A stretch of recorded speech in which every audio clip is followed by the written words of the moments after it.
They were very angry with us why we came from, why we crossed the border there and we didn't come from Kiev. It will be easier and well, but you know, you are open. It was open to see what it will happen. We didn't know what will be. Yes. Strangely enough, I didn't take with me pictures of the children. Like I didn't wanted to take them there. Yes. We didn't know really what to expect. And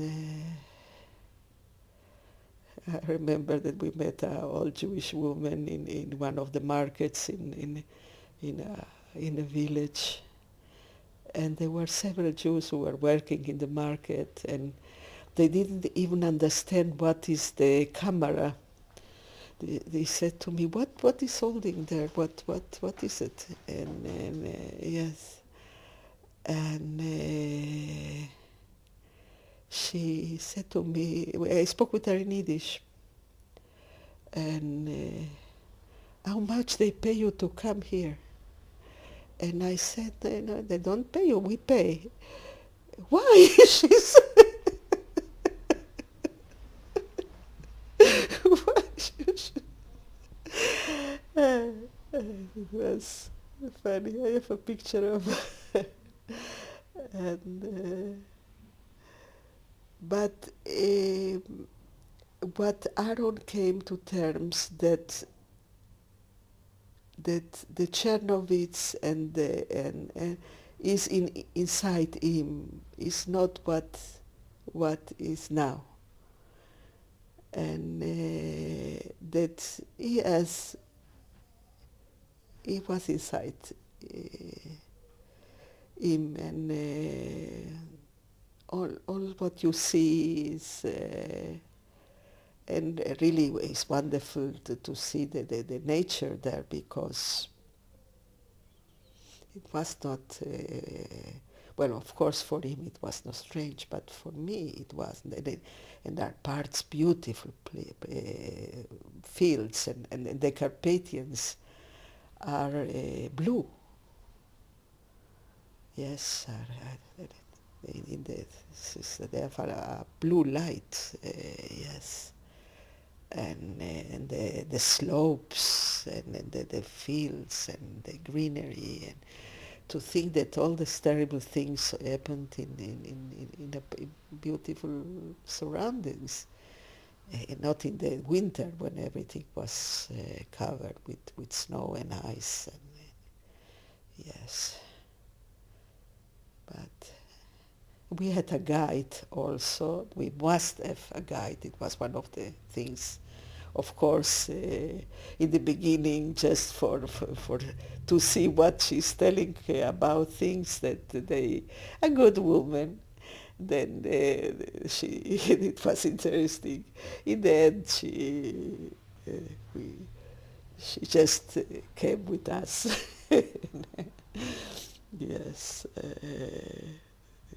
It was the protocol. We needed also health insurance. God forbid that something happened to us, and also guide, and also guards, and we have the bus, and we also visited the municipality of Chernovitz, and we met with the mayor, and with us was the vice mayor of Tel Aviv. Then he brought also for the mayor, who was this man who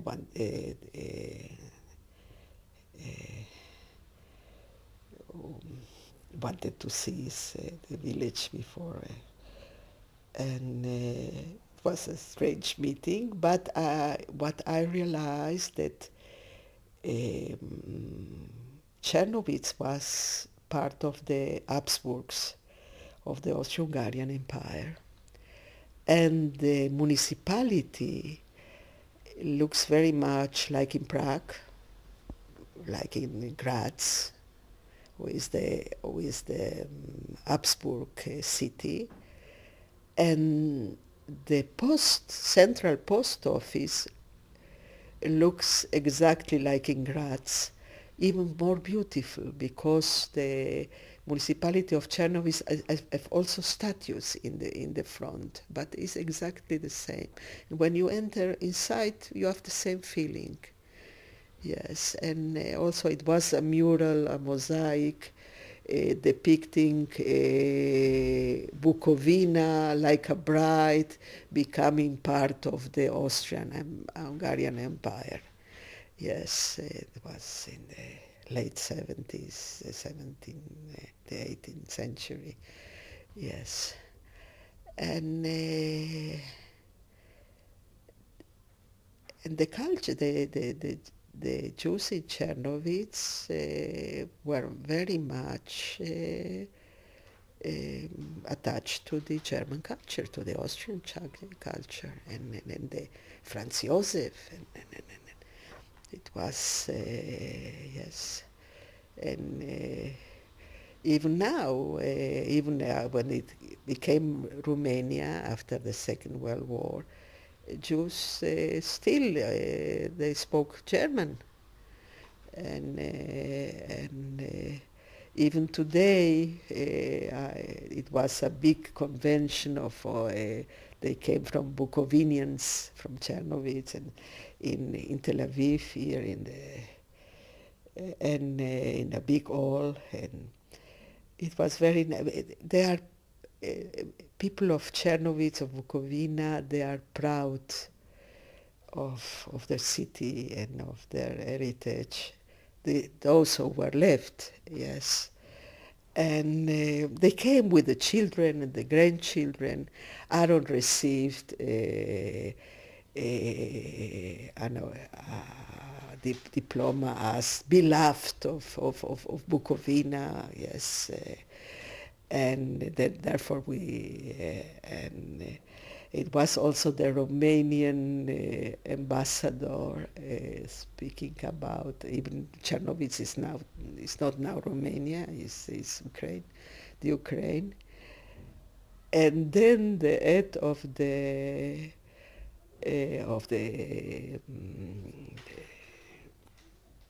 committee of Bukovina said to him, with all the respect to the Romanian ambassador, we never thought ourselves as Romanians. We still attached to the German language and to the Jewish heritage, and we never. Yeah. Well, now it's funny that because now is Ukraine, yes, and now it's really the Ukraine. One thing happened there also in Chernobyl, that when they were filming there, it was strange. Things happened just so randomly, nothing was programmed or planned or nothing.